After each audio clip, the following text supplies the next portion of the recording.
ខ្មែរខ្ញុំថែដីខ្ញុំហេតុអ្វីបនលំជារបងអ្នកមិនតែប៉ុណ្ណោះលួចបាញ់ពួនស្ទាក់រូបខ្ញុំបានស្ម័គ្រពាក់លីជីវិតទឹកចិត្តកងទ័ពបដិញ្ញាការពី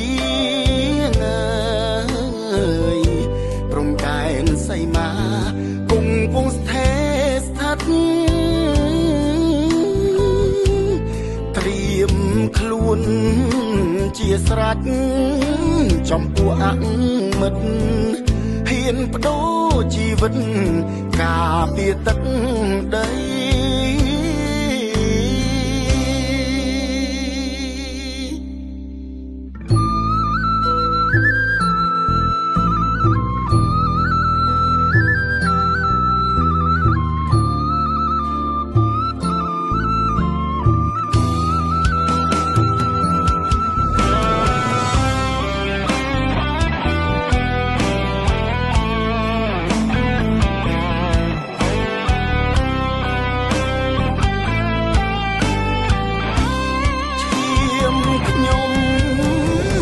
ខ្មែរខ្ញុំថែដីខ្ញុំហេតុអ្វីបនលំជារបងអ្នកមិនតែប៉ុណ្ណោះលួចបាញ់ពួនស្ទាក់រូបខ្ញុំបានស្ម័គ្រពាក់លីជីវិតទឹកចិត្តកងទ័ពបដិញ្ញាការពីងើ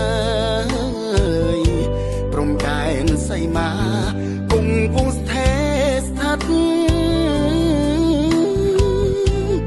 ត្រៀមខ្លួនជាស្រេចចំពោះអមិត្តហ៊ានបដូរជីវិតការពារទឹកដី